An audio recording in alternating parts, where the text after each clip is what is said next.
정도를 주로 언어 훈련을 집중적으로 받으면서 이제 사역에 임했다가 잠시 이제 이렇게 미국에 다시 돌아와서 저희들을 이렇게 후원해 주시고 기도로 물질로 후원해 주시는 후원 교회나 또 이제 후원자분들 또 찾아뵙고 또 인사도 드리고 또 선교보고도 하는 그런 과정을 지금 겪고 있는데 벌써 2달 동안에 쭉 선교보고를 드리고 오늘 이 바스토 교회가 제일 마지막으로 저희들이 미주에서 이제 선교보고를 드리는 자리가 됐습니다.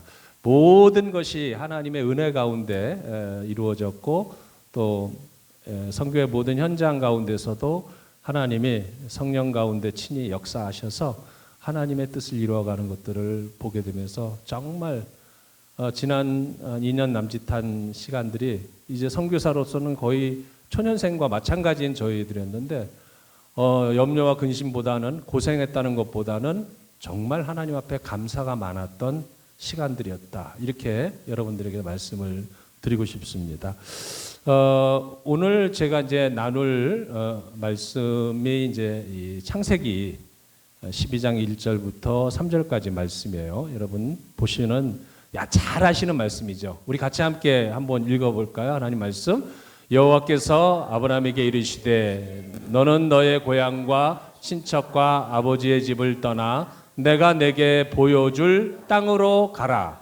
내가 너로 큰 민족을 이루고 내게 복을 주어 내 이름을 창대하게 하리니 너는 복이 될지라. 너를 저주하는 자에게는 내가 복을 저주하고 너를 저주하는 자에게는 내가 저주하리니 땅의 모든 족속이 너로 말미암아 복을 얻을 것이라 하신지라. 아멘. 할렐루야. 너는 복이 될지라. 이게 오늘 여러분들에게 제가 나누어 드릴 하나님의 말씀인데,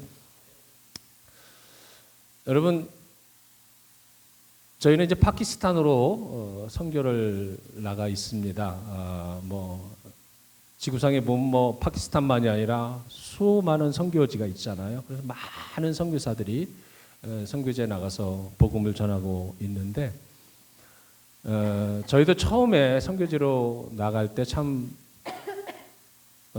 굉장히 좀 염려 아니면 걱정 이런 것들이 굉장히 많았었습니다. 저희들 사실 더군다나 이제 저희가 나이가 이제 60의 나이가 다 돼가지고 선교지로 나가는 게 목회를 한 20년 이렇게 하다가 선교지로 나가는 게 굉장히 좀 두렵고 떨리는 마음들이 많았었어요. 거기에서는. 그랬는데 또 많은 분들이 저희들을 이렇게 보내시면서도 하필이면 왜 파키스탄으로 가시냐고, 그 위험하고 힘든데 그런 얘기도 많이 하셨고, 또 이렇게 이번에 돌아와서도 다 하시는 말씀들이 선교사님들 얼마나 고생이 많으셨어요. 그 힘든 곳에서. 이런 이제 안부차 이렇게 또 위로차 그런 이제 말씀들을 하셨는데, 사실 저희들 2년 동안 그곳에 지내면서 고생이라는 것을 하나도 하지 않았어요. 정말 하나님의 은혜가 너무너무 컸기 때문에 고생이 고생으로 전혀 느껴지질 않았습니다. 여러분 아마 다 이해하실 거라고 생각해요. 그 부분이. 물론 거기에 파키스탄은요 날씨도 무지하게 더워서 한 화씨로다가 125도 정도까지 올라가요. 굉장히 덥습니다. 섭씨로는 한 50도가 넘어요. 그런 날씨고 환경도 굉장히 낙후되어 있는 나라, 가난한 나라 중에서 최고로 가난한 나라다 하는 게 파키스탄이기 때문에 우리나라 대한민국으로 말하면 1960년대 말 수준이에요. 딱 지금 새마을 운동하기 전에. 그런 지금 현실인데 거기에 가가지고 물론 그런 데서 생활을 하려니까 환경적으로는 어려운 게 없다고 할 수는 없죠. 그런데 놀라운 거는요, 환경이 어려운 곳에 있을수록 우리가 주님을 더 바라볼 수밖에 없어요. 저희는 더더군다나 그랬고요. 그래서 그곳에 가서 주님만 바라보고 있는 상황 속에서 하나님이 그 어려움 속에서 은혜를 부어주시는데 감사거리를 보게 하시고 깨닫게 해주시고 느끼게 해주시니까 여러분 환경이 어려운 게 전혀 문제가 안 되는 거예요. 그 다음에는요. 오히려 하나님 앞에 할렐루야 감사합니다가 훨씬 더 많이 고백이 되어지는 그런 시간이었었어요. 저는 그래서 우리가 어렵다고 힘들다고 그 힘들고 어려운 것을 하나님 앞에 뭐 불평하거나 어떻게 하면 그런 거에서 컴플레인하고 그럴 게 아니라 사실 하나님은 어떤 환경 속에서도 우리에게 복을 주시는 하나님이세요. 그렇기 때문에 문제는 뭐냐면 내가 복을 못 받았다 이게 아니라요. 주신 복을 깨닫지를 못하고 발견하지를 못하기 때문에 그러는 거예요. 할렐루야. 저는 그곳에 가가지고 환경이 어려울수록 하나님이 부어주시는 은혜와 감사의 조건들이 훨씬 더 많더라는 거죠. 그걸 깨닫고는 하나님 감사합니다. 파키스탄까지 보내주셔서 너무 감사합니다. 오히려 역설적으로 저는 그렇게 하나님 앞에 하나님을 찬양할 수밖에 없었어요.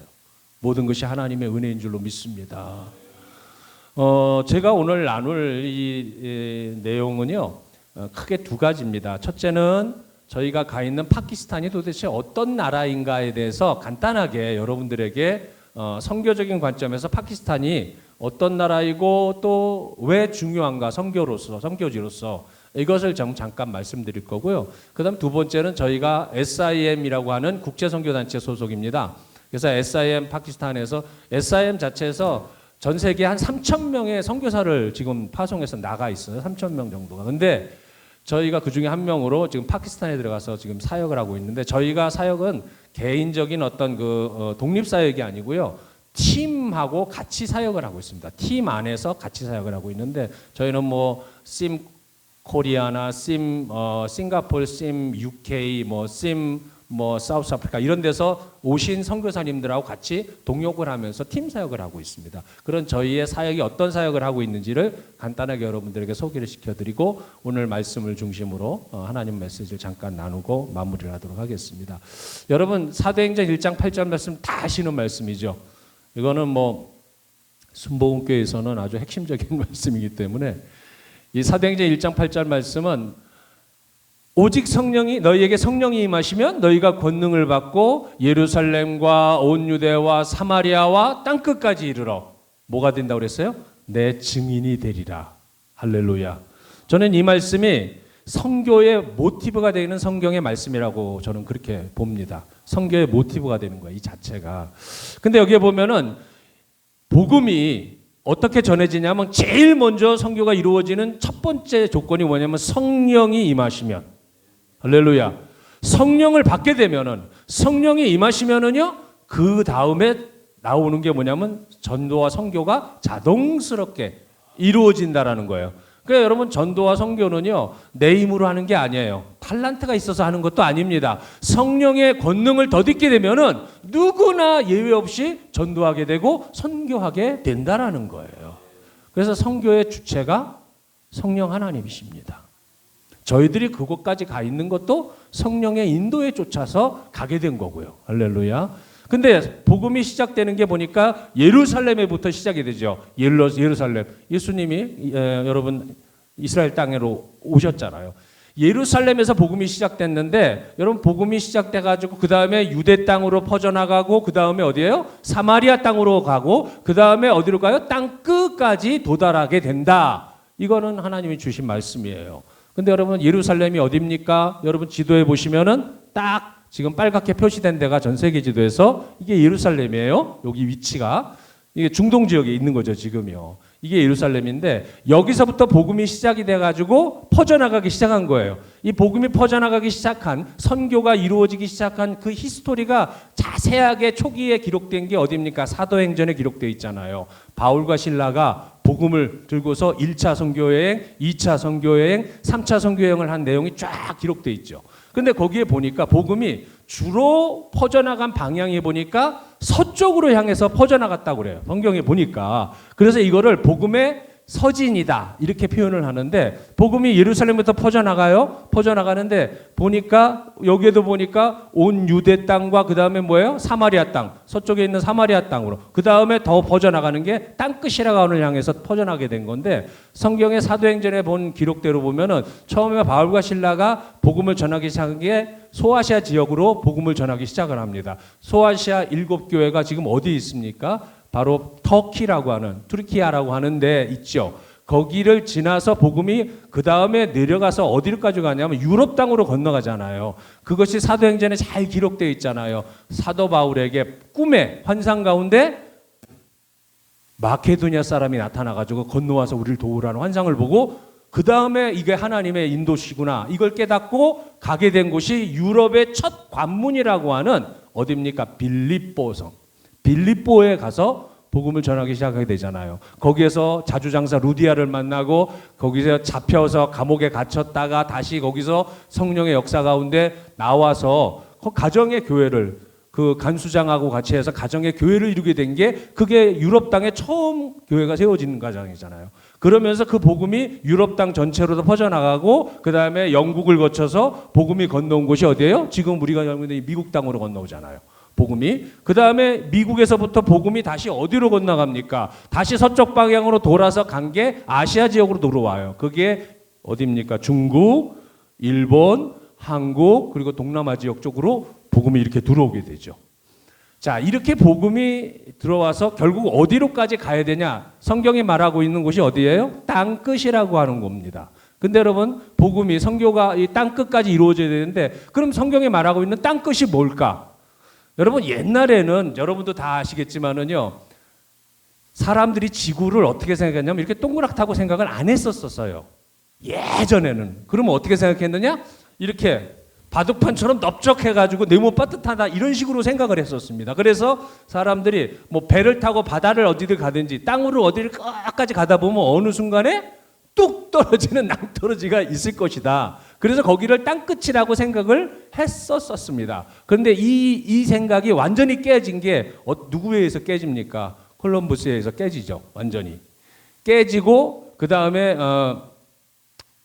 이 복음이 출발이 예루살렘인데 결국 지구가 둥근 거예요. 네모바듯한 게 아니고 평평한 게 아니고. 그러면 복음이 저기서 시작돼서 한 바퀴를 삥 돌아서 딱 끝에까지 온다라고 하는 그 끝이 어디겠느냐 생각해 보시면은요 우리가 쉽게 이해를 할 수 있어요. 결국에는 출발했던 데까지 다시 와야 끝나는 거예요. 그게 마치 골라인 지점에 딱 도달하는 것처럼. 그러면 이제 복음이 그 땅 끝까지 왔다라고 생각을 할 수 있는 것인데. 자, 여러분 여기에서 이 복음이 전해지면서 굉장히 큰 벽에 부딪히게 돼요. 복음이 전파되는 과정에서. 땅끝까지 가는 과정에서. 예루살렘까지 도달해야 되는 과정 속에서. 그게 뭐냐? 바로 템포리 윈도우라고 여러분 들어보셨죠? 템포리 윈도우. 템포리 윈도우가 뭐냐면 이게 이제 선교적 관점에서 복음을 제일 듣지 못한 사람들이 모여 사는 집중적인 지역을 딱 규정을 해놓은 거예요. 그게 템포리 윈도우인데 저 빨갛게 이렇게 사각 표시가 된 데가 거기가 집중적으로 선교를 해야 할 지역으로 구분한 템포리 윈도우라는 곳입니다. 저 빨갛게 보이는 색깔들 있죠? 지도 위에. 이게 인구가 많이 사는 데를 표시한 게 짙은 빨간색. 인구가 거의 안 사는데 허옇게 표시된 데예요. 지구상에. 자, 그런데 보시면은 이 집중적으로 짙은 빨간색들이 모여 있는 데가 바로 어디예요? 이게 템포리 윈도우 안에 들어가 있어요. 여러분 전 세계 인구가 지금 얼마인지 아세요? 현재 전 세계 인구가 82억입니다.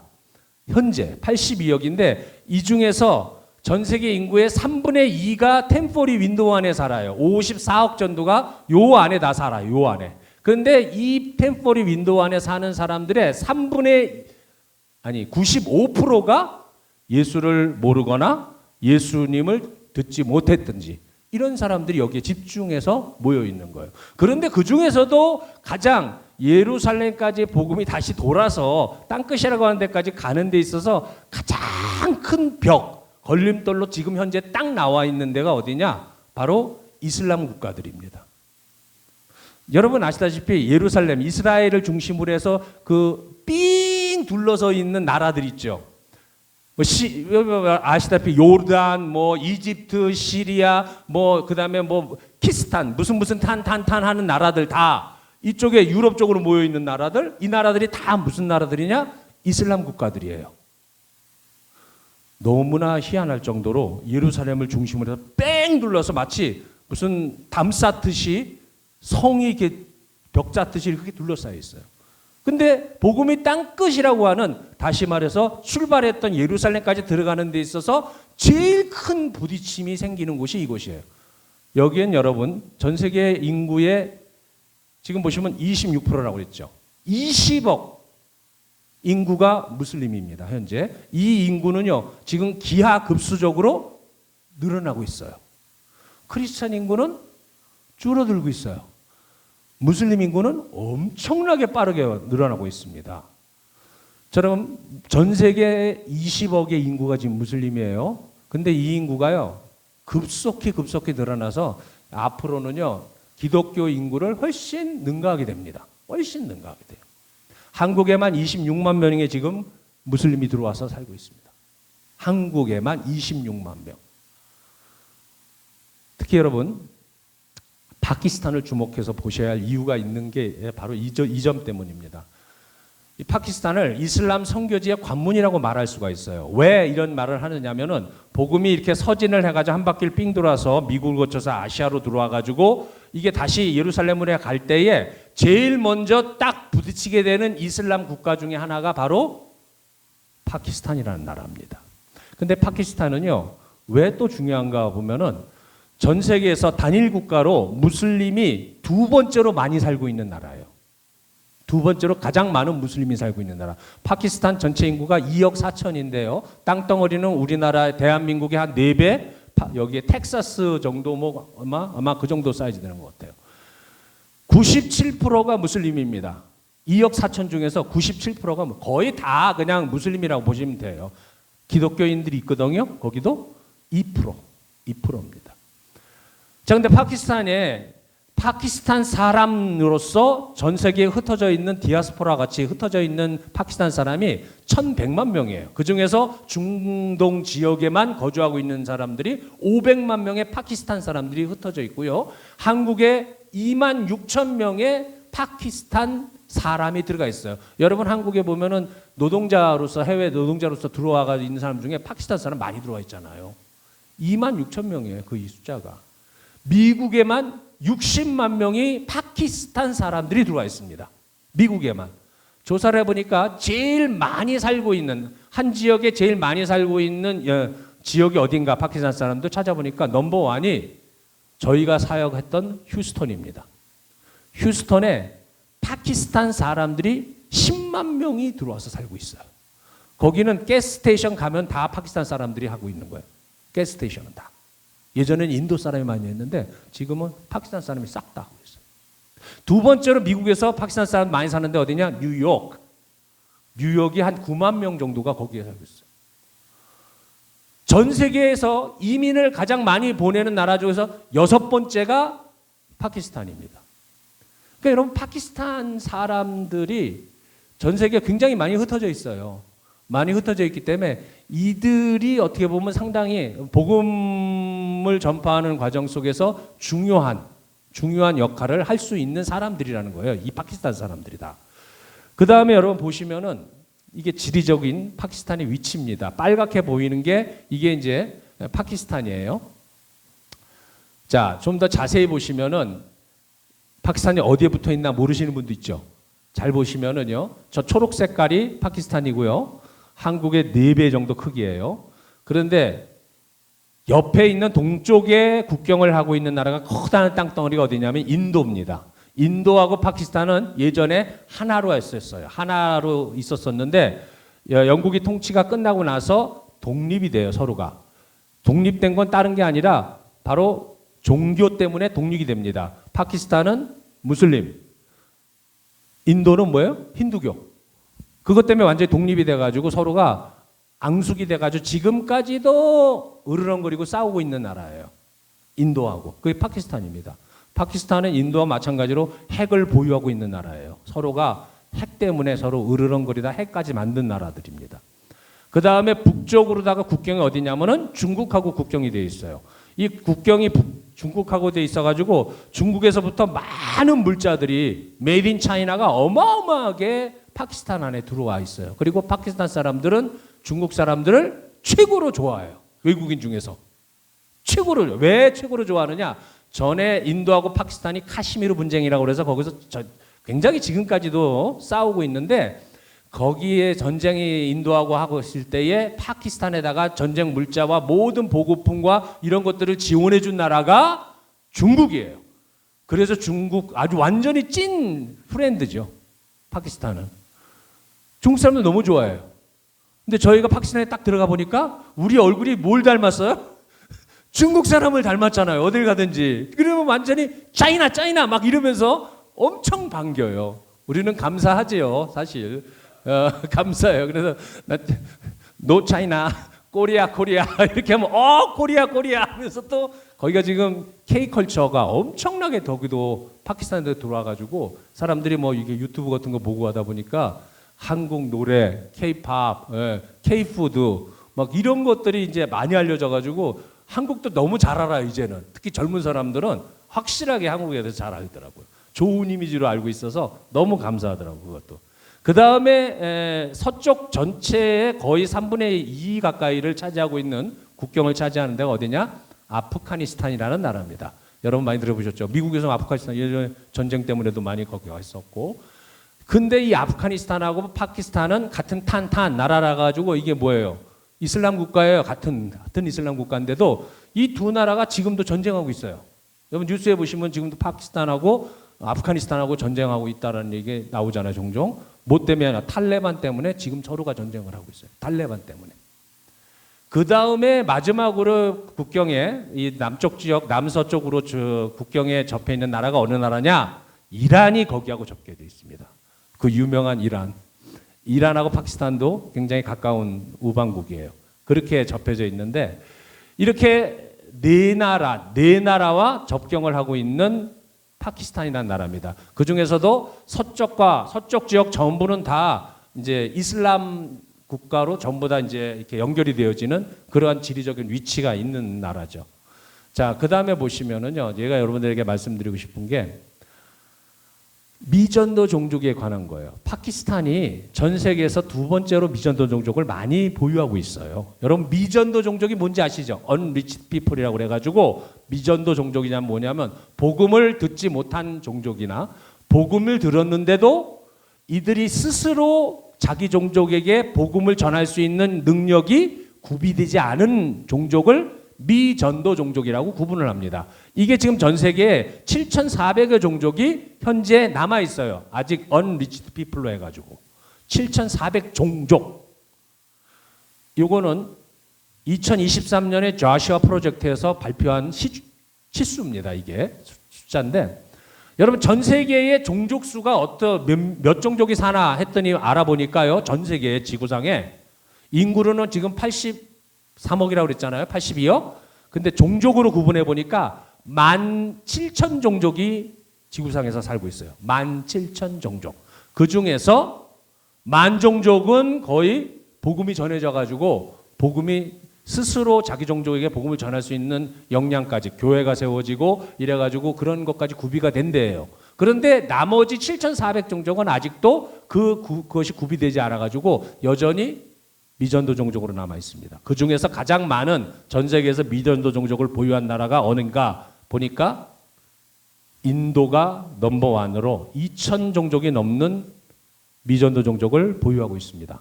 근데 인도가 이렇게 많은 수치를 가질 수 있는 이유가 뭐냐면 인구가 많아요. 여러분 인도 인구가 얼마냐? 저 큰 땅덩어리에 지금 현재 14억 7천입니다. 지금 현재 14억 7천. 전 세계에서 인구가 가장 많은 나라 인도입니다.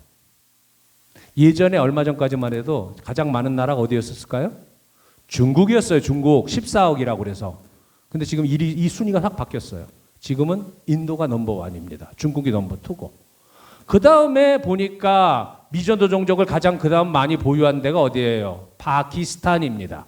파키스탄이 2억 4천 인구 중에서 여러분 미전도 종족 숫자가 828개 종족이 미전도 종족으로 보유하고 있어요. 여러분 이게 엄청나게 많은 숫자예요.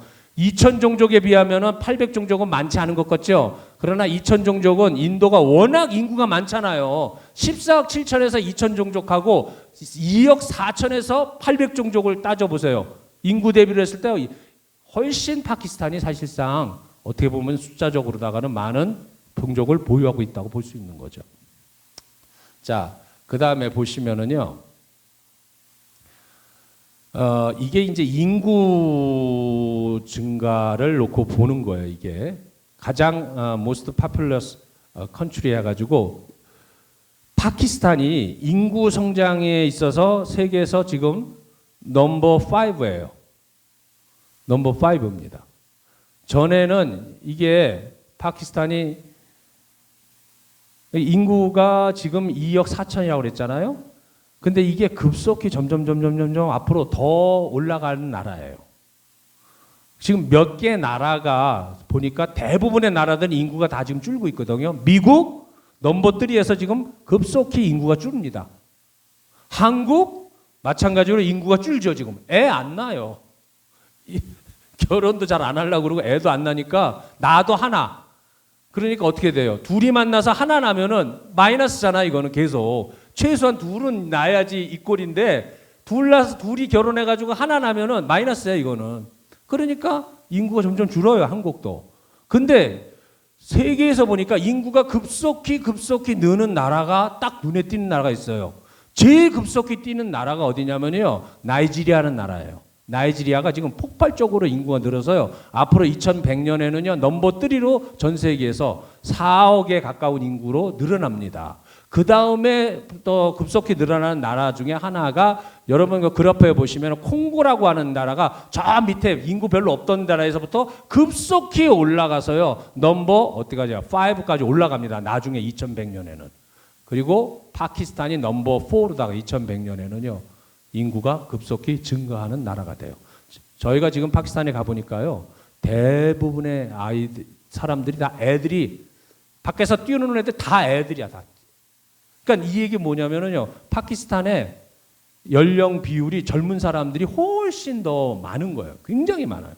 지금은 뭐 미국이나 한국은 노령화, 고령화 뭐 이런 형태가 나오잖아요. 그런데 파키스탄은 애들만 바글바글한 나라예요. 아주 보면. 그러니까 어떻게 보면 미래가 있는 나라죠.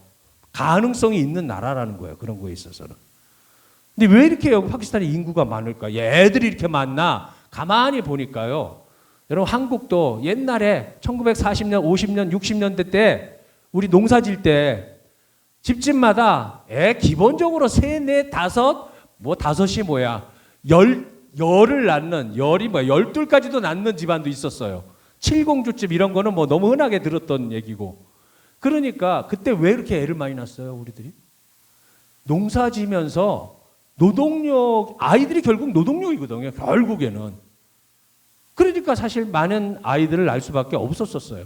근데 파키스탄이 지금 그래요. 전 국토의 80%가 평이하고 농사를 짓는 거예요. 거기다 다 밀, 쌀, 사탕수수, 목화, 이러면 옥수수 이런 것들을 어마어마하게 짓습니다.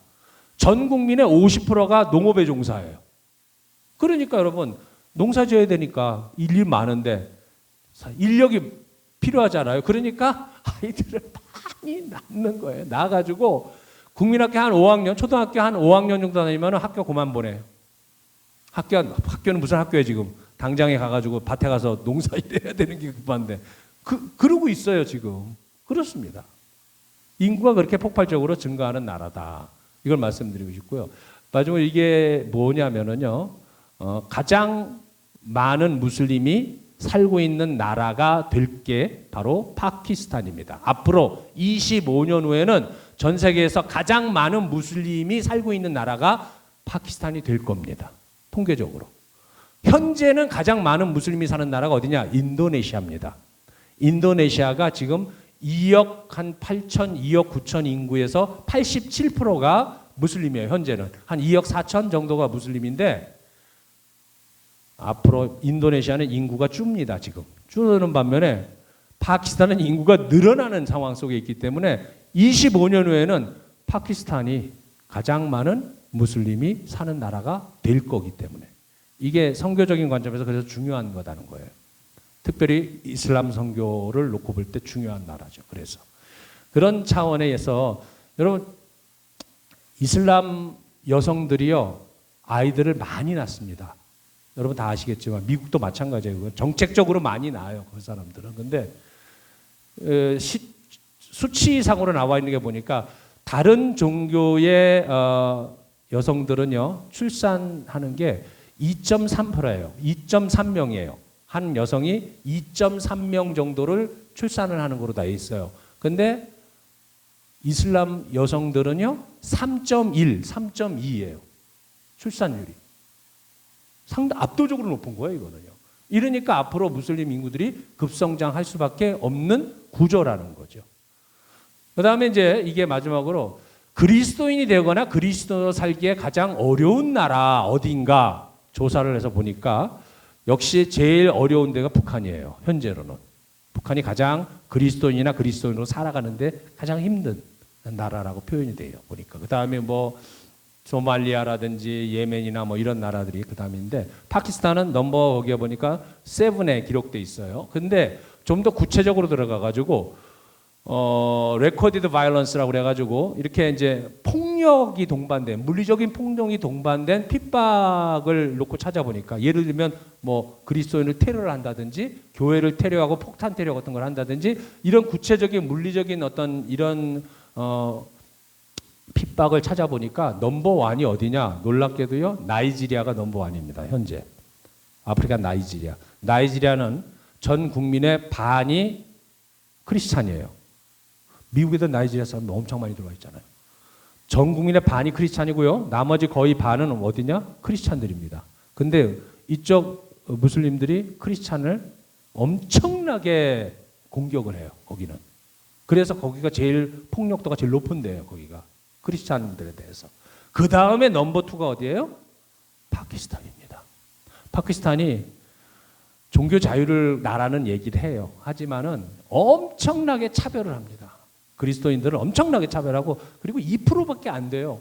그러니까 이 사람들은 무슬림들은 크리스천을 볼 때 정말 아무것도 아닌 존재처럼 해가지고 이렇게 차별하고 무시하고 이런 게 그리고 이제 뭐 다른 것보다도 종교적인 거라는 것보다도 이제 정치적인 이유 때문에 가끔씩 교회에 폭탄 테러가 터지기도 하고 크리스천들을 어떻게 보면은 이렇게 테러를 하는 상황들이 어떻게 보면 좀 안타까운 얘기지만은 이런 일들이 자주 일어납니다. 이것이.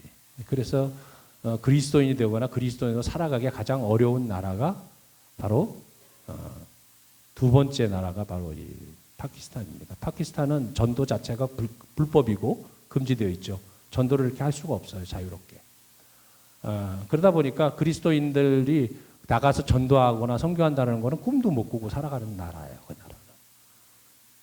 개종하는 게 기독교인에서 무슬림으로 개종하는 것은 허락을 해요. 나라가. 그러나 무슬림이 기독교인으로 개종하는 것은 절대 허락을 안 하죠. 그런 곳입니다. 파키스탄도. 다른 대부분의 무슬림 국가도 거의 다 비슷한 상황이죠. 자, 그 다음에 저희가 이제 SIM 파키스탄에 들어가서 SIM으로 4개 팀이 운영이 되면서 저희들이 사역을 하고 있는데요. 파키스탄 땅의 저 위에가 이슬라마바드라는 곳에 한 팀이 있고요. 두 번째가 라우르라고 하는 큰 도시에 또 한 팀이 사역을 하고 있어요. 저희가 사역하는 곳이 바로 레임야르칸 고드키라고 하는 시골 지역이에요. 시골. 사막지대 시골 지역.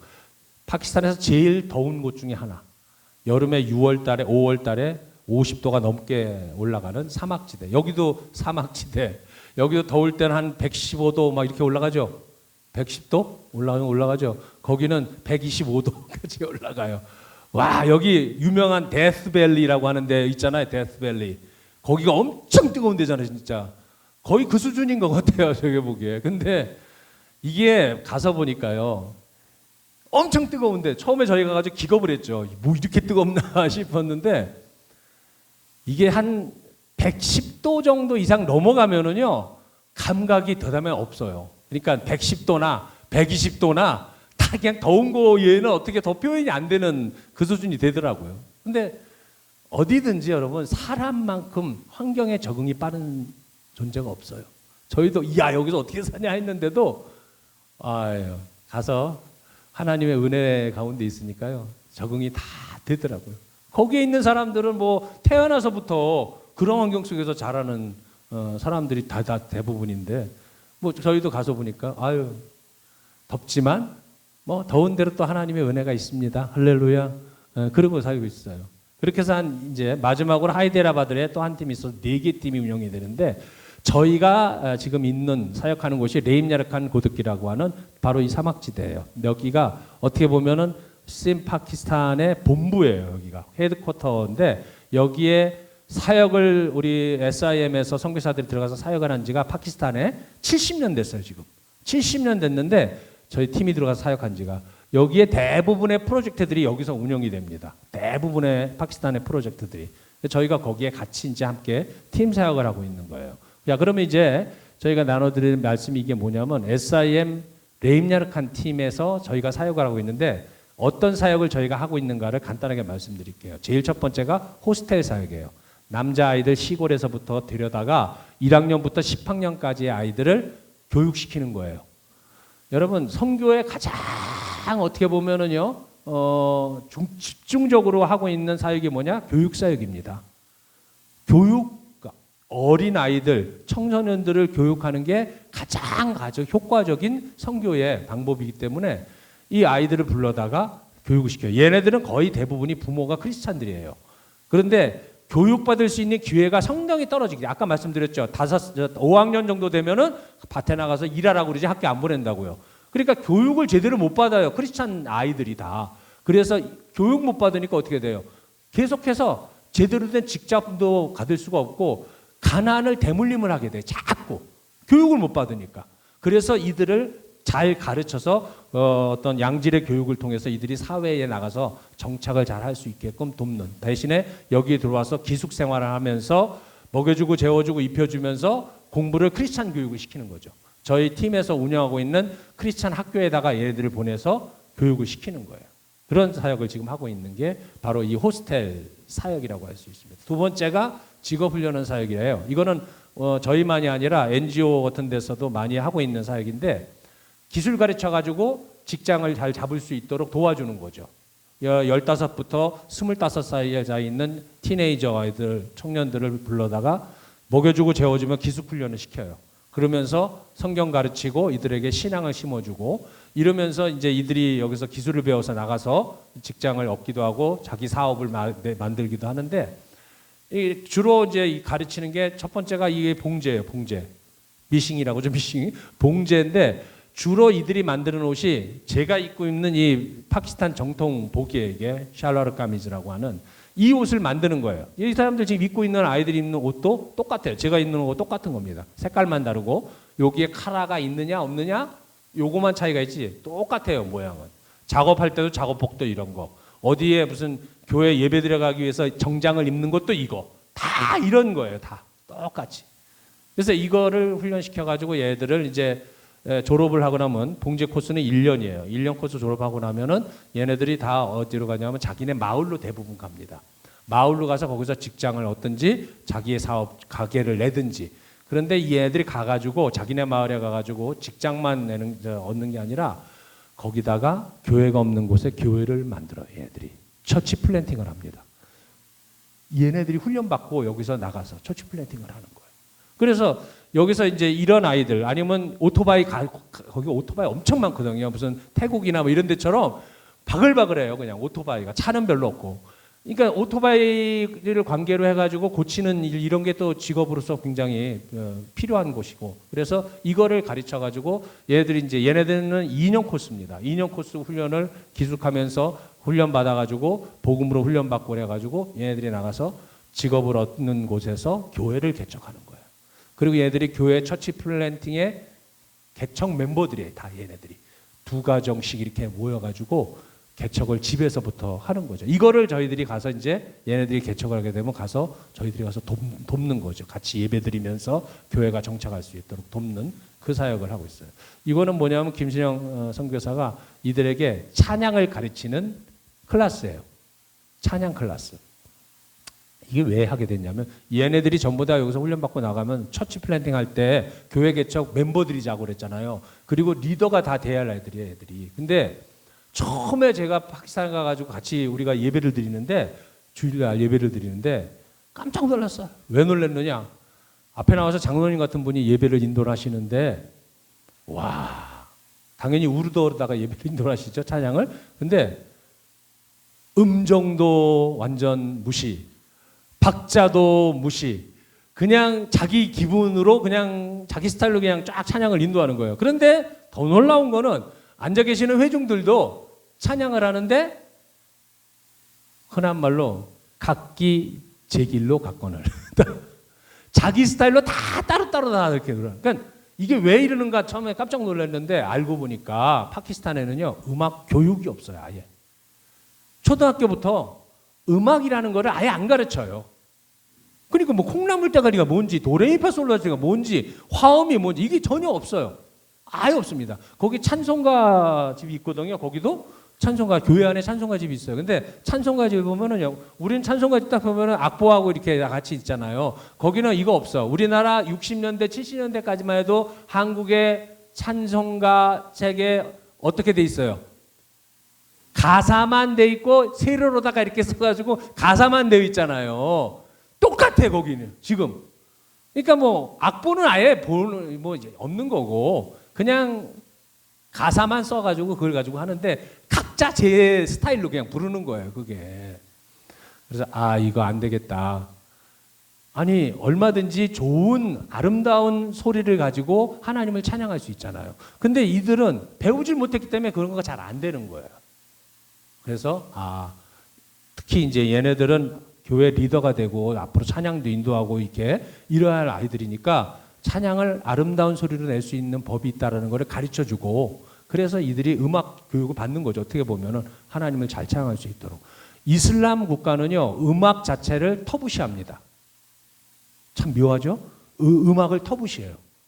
개인적으로 보면 음악을 되게 좋아하는 사람들 같은데도 음악을 되게 터부시해요. 그러면서 종교적으로 불경건하다고 그래요 음악을. 그들은. 우리는 다르잖아요. 기독교는 음악이 굉장히 중요해요. 하나님을 찬양하는 거 굉장히 중요해요. 오히려 적극적으로 하나님 찬양하라고 그러잖아. 근데 그들은 달라요. 무슬림은 음악하고는 전혀 관계없어요. 그러니까 어디 가서 그들이 자기네 예배 드릴 때도 음악은 없습니다. 전혀 없습니다. 그래서 이런 교육을 하게 된 거죠. 그 다음에 저희가 하고 있는 사역이 아까 말씀드린 사립학교를 저희들이 한 40년 이상을 지금 운영을 하고 있어요. 학생들을 한 380명 정도의 1학년부터 10학년까지의 아이들을 불러다가 교육을 시키는데 이거를 할 때에 아까 말씀드린 대로 보이즈 호스텔에 있는 남자 호스텔 보이들을 여기 학교에 와서 기독교 교육을 받을 수 있도록 이렇게 하고 있는 거예요. 근데 이거를 또 하고 있는 가장 중요한 이유가 뭐냐면은요. 이 크리스찬 학교에 무슬림 자녀들이 들어와요. 너무 희한한 일이에요. 기독교 학교에 무슬림 자녀들이 들어와. 이게 왜 이런 일이 생기냐면은요. 거기도 조금 이제 머리가 깬 무슬림 부모들은 애들을 대학에 잘 보내고 싶은 이런 욕심들이 또 있는 거예요, 거기에. 그런데 일반 공립학교보다 사립학교인 이 크리스천 스쿨이 대학을 잘 보낼 수 있는 그런 교육을 잘 가르친다라는 게 딱 되면은 보내는 거야. 근데 이게 무슨 의미가 있는 거예요, 여기서는. 파키스탄 같은 데서는. 물고기가 자기 발로 그냥 그물 안으로 들어오는 거랑 똑같은 거예요. 여러분, 이 바깥에서는 이들이 애들이든 어른이든 복음을 전해드릴 수 있는 기회가 거의 없어요. 전도가 금지되어 있기 때문에. 그러나 일단 크리스찬 스쿨 안으로 들어오게 되면 자연스럽게 복음을 들을 수밖에 없고 크리스찬 문화를 접할 수밖에 없는 환경이 되는 거죠. 그러니까 이게 자연스럽게 이게 되는 거예요. 자연스럽게. 그래서 이게 선교적 차원에서도 꼭 필요하기 때문에 이 사역을 지금 계속하고 있는 거고요. 그 다음에 저희들이 하고 있는 네 번째 사역이 뭐냐면 교회 개척 사역. 아까 말씀드린 대로 그 직업훈련학교 졸업한 아이들을 각 마을로 이제 이렇게 시골 마을로 해요. 거기는 다 지금 이렇습니다. 이런 마을로 보내가지고 여기서 교회를 가정교회를 개척을 하죠. 그러면은 이렇게 집에 이런 데서 모여가지고 이렇게 바닥에다가 이제 이런 요 같은 거 깔고서 여기서 찬양하며 이렇게 예배를 드리는 거예요. 2가정, 3가정 이런 식으로. 이게 가정교회 지금 현실입니다. 이럴 때 선교사들이 이제 같이 가서 교회를 잘 세울 수 있도록 안정되게 할 수 있도록 그걸 같이 돕는 사역이 교회 개척 사역으로 지금 하고 있죠. 거의 홈처치라고 할 수 있을 정도의 이 사역을 하고 있는 거예요. 그 다음에 저희 팀이 또 하고 있는 사역이 이 응급 구호 사역, 재난이 닥쳤을 때에 돕는 거죠. 미국도 뭐 허리케인이나 이런 거 오면은 여기는 페마라고 그래가지고 그런 거를 국가에서 이렇게 뭐 복구하고 뭐하고 하는데 지원하고 하는 걸 하잖아요. 파키스탄은 전혀 없습니다. 나라가 아무것도 못 해줘요. 이게 원래 홍수 났을 때 모습이에요. 이게 파키스탄 홍수 너무 잘 나요. 여러분 소식으로 많이 듣잖아요. 물난리 나는 것들. 비가 오면은 순식간에 다 물에 잠겨요. 왜? 하수구 시설이 전혀 없고 거기가 다 평지거든요. 평지에다 하수 시설 없으니까 비가 확 쏟아지면은 순식간에 물이 차는 거예요. 그러면 이렇게 이제 물난리가 나는데 나라가 어떻게 해주질 못해요. 그 이재민들을. 이 사진은 뭐냐면은 올 5월에 5월인가 6월인가 여름에 물난리가 난 장면이에요. 이게 어디냐? 라오르라고 하는 큰 도시예요. 서울로 한국으로 말하면 서울 같은 엄청나게 큰 도시인데 그 옆에 강물이 흐르는데 그 강이 범람을 해가지고 물이 도시까지 다 들어와서 이렇게 차버린 거예요. 여기는 건물이 그래도 브릭, 빨간 벽돌이라든지 콘크리트 벽돌로다가 해가지고 져가지고 저렇게 그래도 유지하고 있는 건데 여러분 이거는 농촌 지역이에요. 물난리 나면은 이렇게 뚝방으로 다 모여가지고 텐트 치고 이렇게 물 빠질 때까지 기다리는데 여러분 여기 옆에 보면 물 찬 데가요. 여기가 다 어떻게 보면 집들이 다 있는 데예요. 근데 집이 하나도 안 보여. 왜 그런지 아세요? 시골 지역은 집을 짓고 담을 쌓고 하는 게 다 흙으로 해요. 예를 들어 진흙을 갖다가 가다에다가 틀에다 넣고 다져가지고 그걸 말려가지고 구운 게 아니라 말려가지고 딱딱해진 거를 가지고 쌓는 거예요. 그래서 진흙으로 그냥 쌓는 거죠. 그렇게 쌓아놨던 것들이 비가 와가지고 물이 고이고 쌓이니까 어떻게 되겠어요? 다 풀어지는 거죠. 흙이. 집이 폭 다 주저앉아. 흔적도 없잖아요. 집들이 있던 게 다 흔적도 없어요. 물에 다 쓸려가지고. 그러면 이렇게 모여서 이렇게 뚝방으로 모여있으면 이제 저희 같은 NGO라든지 국제선교단체에서 나라가 아예 그냥 공개적으로 요구해요. 우리가 못하니까 좀 NGO에서 이거 좀 우리 좀 해달라고. 그러면 이제 가서 우리가 그리스도인이라고 다 얘기를 하고 그리스도의 사랑을 갖다 이들에게 전하면서 텐트도 옷가지도 구호품들 약품들 이런 거 전달해 주면서 하나님의 사랑을 전하는 그 사역을 또 저희들이 하고 있고요. 그다음에 이제 지역교회와 연결해 가지고 리더십 훈련 시키는 거. 이건 특별히 현지 목사님들을 대상으로 이제 목회를 어떻게 성경적으로 하나님의 기뻐하시는 목회를 하실 수 있을까라고 이거에 대해서 이제 교육을 하고 세미나를 하고 교회 리더들을 훈련시키는 사역을 저희들이 그거를 감당을 하고 있는 거고요. 교회가 너무 약해요.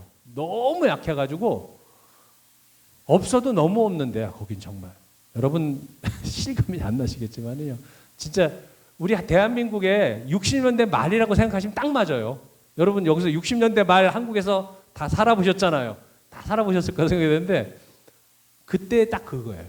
제가 파키스탄에 딱 가가지고 거기 상황을 보면서 깜짝 놀란 게 저 어릴 때 그 동네 모습이 그대로 여기 있는 거예요. 강원도 춘천에 그 시골에 완전히 초가집 있고 그러던 그때 그 모습, 먼지 펄펄 날리는 비포장에 뭐 가끔씩 가다 신장로라고 그래가지고 도로 닦아가지고 이렇게 놓고 그리고 개천 또랑 다 집 옆으로 또랑 흐르고 그러는 거, 그 모습이 그대로 있는 거예요. 그래서 오히려 저는 놀라기보다는 정감이 오더라고 저한테. 거기가 야, 내 어릴 적에 끼놀던 그 모습이 여기 그대로 있네 그러면서 마음 한편으로는 그 가난하고 어렵고 힘들 때 아니야 그때가. 제가 느꼈던 게 이 사람들이 똑같이 지금 느끼고 있겠구나 이 생각을 하니까 마치 예수님을 따르는 무리들을 보면서 목자 없는 어린 양들 같다라는 그 마음, 그 긍휼함, 그 컴패션이 제 마음속에 확 와닿더라고요. 그래서 더 이들을 사랑할 수밖에 없는 그런 마음을 하나님이 주시더라는 거죠.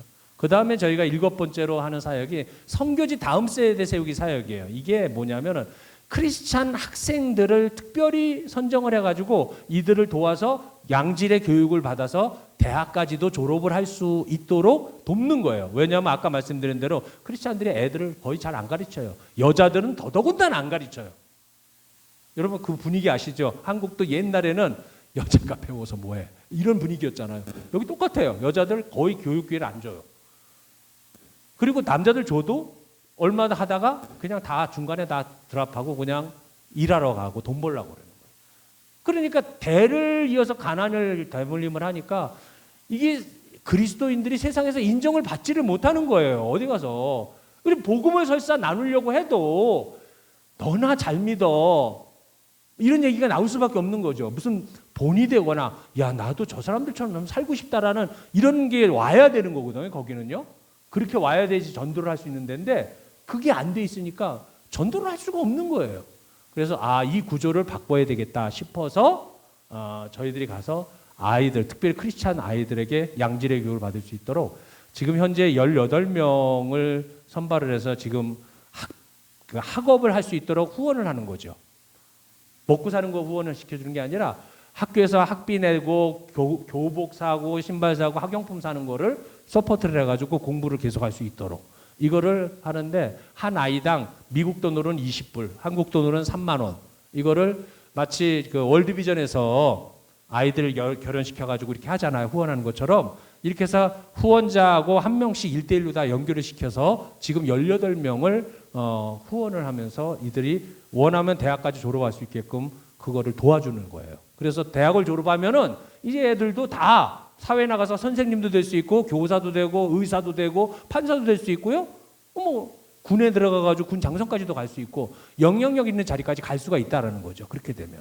그래서 그거를 돕는 사역을 해서 저희들이 이 현재 18명의 아이들을 한 달에 한 번씩 가정에 방문을 해가지고 이 아이들에게 신앙 상담하고 또 성경적으로 얘들에게 가치관을 심어주고 하나님께서 너희들을 택한 이유가 무엇인가에 대해서 얘들에게 알려주면서 이들로 하여금 신앙 안에서 잘 자라서 사회에 정착할 수 있는 것을 돕는 사역이 바로 이겁니다. 그래서 감사하게도 이번 저희들이 여기 와서 성교보고하러 이 2달 동안 다니는 동안에 이 말씀을 들으시고 나서 후원자들이 또 생기셔가지고 12명의 12명인가 우리가? 12명의 후원자를 더 얻었어요. 그러니까 앞으로 12명을 더 선발을 해서 도울 수 있어. 총 30명을 돕게 된 거죠, 지금. 할렐루야. 너무너무 감사해요. 이들이 너무너무 정말 신앙 안에서 아름답게 잘 자라고 있습니다. 얘들 중에 특히 여자아이들이 똑똑한 애가 많아요. 보니까. 전교에서 1등 하는 애도 있어요, 여기에는. 보면은요. 와, 얘네들 소망이 있어요. 정말 소망이 있습니다. 이렇게 해가지고 이들을 교육시키는 프로그램을 저희들이 하고 있는 거예요. 마지막으로 제가 여러분들 말씀드리고 싶은 거는 오늘 말씀 그대로예요. 창세기 12장에 나와 있는 이 말씀은 아브라함에게 하나님이 주신 말씀이잖아요. 너는 너 본토 친척집을 떠나서 내가 지시할 땅으로 가라라고 명령하시면서 하나님이 딱 명령을 하신 게 뭐냐면 너는 복이 될지라. 할렐루야.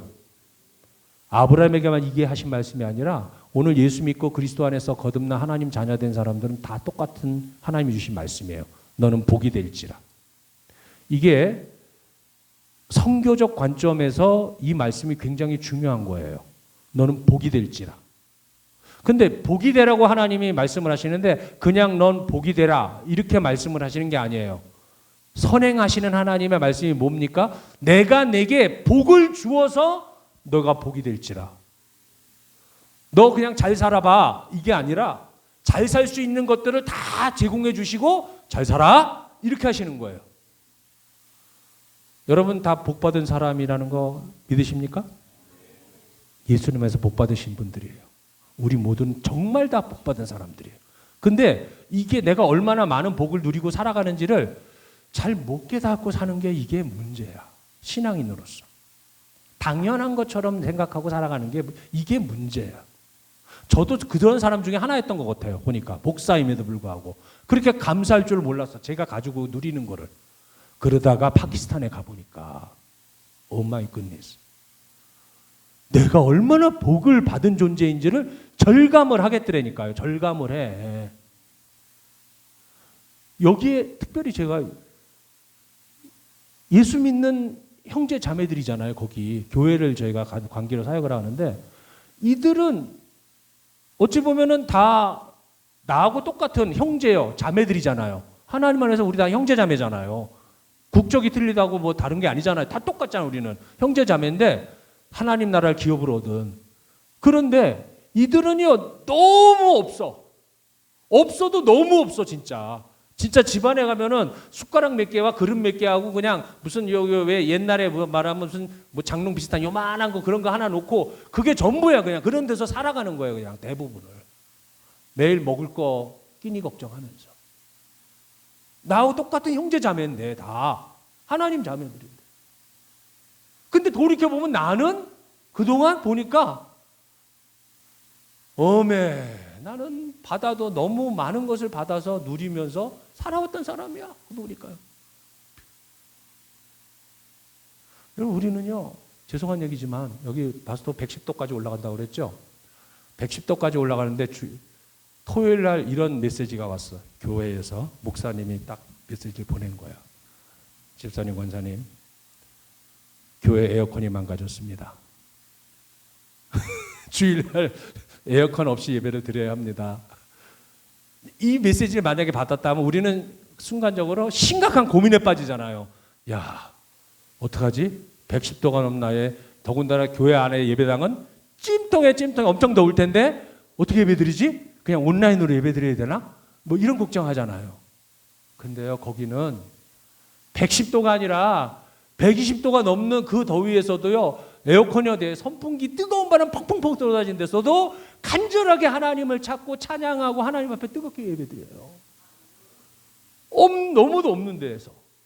그래서 제가 생각해요. 아니, 이들은 도대체 왜 하나님, 이들은 이런 속에서 하나님을 예배하게 되고 나는 도대체 뭔데 이렇게 어떻게 보면 정말 편안한 데서 하나님을 예배하며 살아왔는데 왜 이런 거예요? 왜? 정말 저는 처음에 이해가 안 됐어요. 그 부분이. 왜 하나님이 이렇게 같은 하나님의 자녀들인데. 그 순간에 제가 이 말씀을 받은 거예요. 이 말씀. 너는 복이 될지라. 여러분, 우리가 다 특별히 미주 지역에 있거나 한국에 있는 우리 그리스도인들은요, 정말 많은 것을 누리고 살아오고 있어요. 내 시간의 복, 내 인생에, 시간에, 물질에, 건강에, 자녀의, 직업에, 이런 모든 것들이 다 어떻게 보면 내가 뭐 당연히 이거는 받을 거야 라고 생각하는 분도 있을지 모르지만 하나님이 허락하시고 하나님으로부터 다 우리가 받은 것들이에요. 할렐루야. 근데 하나님이 나에게 왜 이런 걸 주셨지? 저 진짜 심각하게 생각해 봤어요. 왜 나에게 예수 믿으니까? 아니, 예수 믿으면은 그렇게 받는 거라면 왜 나만 받아? 다른 사람, 특히 여기 뭐 파키스탄인 사람들도 다 예수 믿으면 다 그렇게 돼야 되는 건데 이들은 그렇지 못한데 나는 왜 이렇게 받았지? 내가 무슨 조건으로, 무슨 이유로 내가 이걸 받을 만한 이걸 누릴 만한 자격이 있어서인가? 가만히 생각해봐도 그건 아니야. 여러분들도 한번 가만히 생각을 해보세요. 내가 이런 거를 누릴 수 있는, 이런 걸 받을 수 있는, 이런 걸 내가 소유할 수 있는 자격이 있어서 하나님이 나한테 이걸 주셨을까? 생각했을 때는 아니에요. 어느 누구도 거기에 예스 말할 수 있는 사람 하나도 없어요. 근데 내가 누리고 있거든요. 하나님 거로부터. 그때 제 궁금증이 이 말씀을 통해서 깨달아진 거예요. 너는 복이 되라. 복을 주시면서, 안 주시면서 되라는 게 아니라 네 힘으로 노력해서 되라가 아니라 하나님이 복을 주시면서, 건강 주시면서, 물질 주시면서, 하나님이 자녀를 주시면서, 그러면서 복이 되라고 하신 거예요. 그래서 우리가 복이 됐잖아, 다.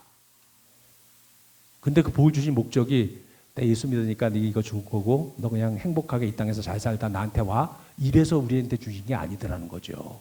그 복을 주신 이유는 3절에 나와 있는 말씀이에요. 땅의 모든 족속이 너로 말미암아 복을 얻을 것이니라. 할렐루야. 이 얘기 뭐예요? 우리가 복되게 하신 거는 우리에게 주신 복을 흘려보내서 나누어 줘서 섬겨서 그것으로 말하면 우리가 복의 통로가 돼가지고 다른 사람들까지 복을 누리게끔 하라는 거예요. 할렐루야. 이게 교회가 존재하는 이유고 목적인 거고요. 우리를 하나님께서 그리스도인으로 불러주신, 하나님 자녀되게 만들어주신 가장 큰 이유들라는 거예요. 여러분, 하나님 주신 복이 차고도 넘치는 것을 믿습니까? 그 복 내 안에만 머물러 있으면 썩습니다. 물도 한 곳에만 흘러나가지 않고 고여 있으면 어떻게 돼요? 썩어요. 하나님 축복도 마찬가지예요. 이 목적대로 흘려나가지 않으면은 그 복 내 안에서 그냥 끝이에요. 그런데 이 복을 어떤 형태로든지 흘려보내기 시작을 하면은요, 놀라운 하나님 우리를 복 주시는 방법이 뭐냐? 흘려보내기 시작하면은 하나님이 또 새로운 복을 흘려 들여보내주세요. 그래서 성경은 우리에게 주시는 말씀이 받으라 라고 처음에 말씀 안 하잖아요. 다 뭐라고 말씀하세요? 주라라고 말하죠. 주라, 그리하면 너희에게 주리니 후히 되어 누르고 흔들어 넘치도록 하여 안겨주리라. 할렐루야. 이게 하나님 우리를 축복하시는 방법이에요. 은혜 위에 은혜를 부어주시는 방법입니다. 하나님 우리에게 축복 한 번 받고 그걸로 땡, 이게 아니에요. 은혜 한 번 주시고 그걸로 땡, 그게 아닙니다. 은혜 위에 은혜를 부어주시기를 원하시는 분이시고요, 복에 복을 더해주시기를 원하시는 분이에요. 그러려면은 흘려내보내야 되는 거예요. 그러면 내보낸 것보다 더 많은 것으로 하나님이 더 채워주시는 하나님인 걸 믿으시기 바랍니다.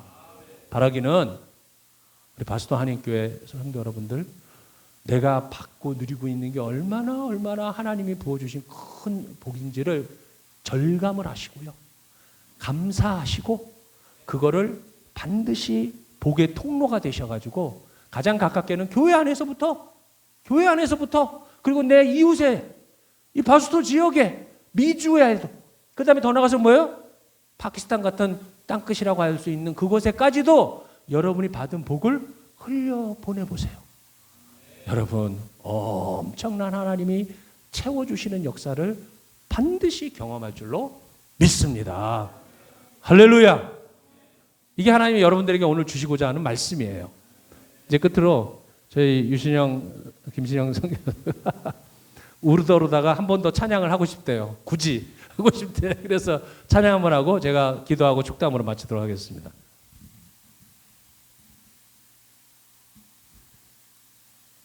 한국말로 하고 또 우르더로 하겠습니다. 오소서 임마누엘이라는 찬양입니다.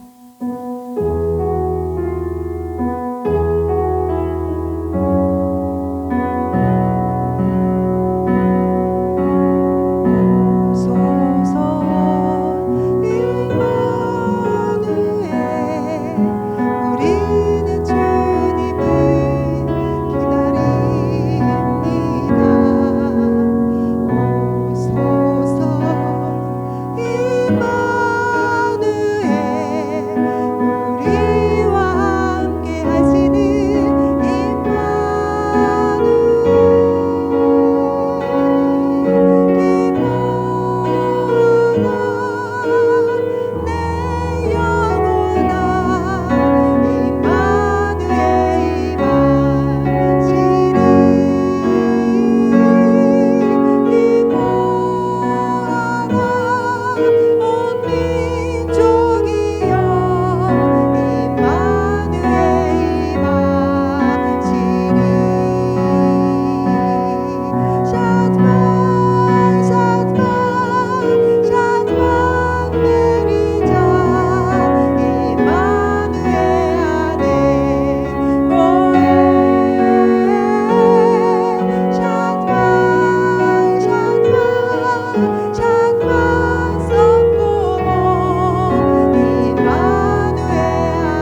아버지, 오늘도 하나님께서 우리에게 복의 근원이 되라고, 복이 되라고 명하시며 주님이 주신 복을 나누고 베풀며 섬기며 축복의 통로가 되라고 하시는 말씀을 받고 그 말씀에 아멘으로 화답하며 또한 주님 앞에 주님이 주신 이 풍성한 물질에 비록 연약하고 작은 일부이지만은 주님 앞에 정성과 사랑과 우리의 마음을 담아서 주님 앞에 올려드립니다. 귀한 예물 하나님 기쁘게 흠양하여 주시옵시고 하늘의 문을 열어주시사 저들로 후이되어 누르고 흔들어 넘치도록 하여 채워주셔서 더 많은 것으로 더 좋은 것으로 하나님의 그 사랑과 은혜와 축복을 나누며 베풀며 살아가는데 부족함이 없도록 주님 축복하여 주시옵소서. 하나님께서 저들의 인생 가운데 인도자가 되어주시고 공급자가 되어주셔서 저들이 하는 모든 일 가운데 하나님 모든 것이 합력하여 선을 이루어가는 아름다운 열매들이 풍성히 맺히게 하여 주옵소서. 이제는 우리 주 예수 그리스도의 크신 은혜와 하늘 아버지의 극진하신 사랑하심과 성령님의 감동 감화 교통케 하시는 은혜의 역사가 오늘 이 주일 아침 주님 앞에 나와 주님께 영광을 돌리며 주님이 너는 복이 될지라 하는 말씀에 아멘으로 순종하며 우리들의 삶 속에 복의 통로가 되어 살아가기를 마음에 다짐하고 결단하는 귀한 성도들 머리 위에 저들의 가정 위에 일터 위에 자녀들 위에 하는 모든 일 위에 그리고 주님 사랑하시는 파스토 한인 교회 위에 주님께서 이제부터 영원토록 함께 하시옵시기를 간절히 축원하옵나이다. 아멘. 할렐루야. 하나님 감사합니다. 복의 근원 되게 하시고 축복의 통로 되게 하여 주셔서 하나님 영광을 위해 살게 하여 주시옵소서.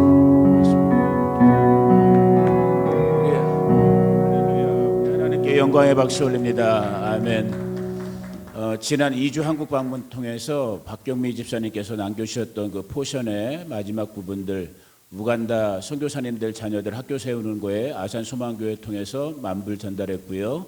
우리 좋은내 인천 작은자교회 2,000불 더 전달하고 이제 한 600여 불 남은 거는 마지막으로 우리 히스튼 목사님에게 이제 전달이 12월 안에 전달이 될 것이고 오늘 우리 목사님이 나눠주신 부분 중에 그 다음 세대 아이들 교육비 후원하는 거 그게 달에 20불이라고 그랬어요. 목사님 1인 한 명 아이에게 달에 20불. 혹시 여러분 중에 마음 감동이 있으신 분들은 식사교제 하시면서 목사님 사모님에게 여쭤서 그런 커넥션으로 여러분들이 도움이 되기를 또 축복합니다. 오늘 반찬 중에 하나는 우리 유 목사님이 만드신 거예요. 감사합니다. 자, 빨리 식당으로 옮기겠습니다.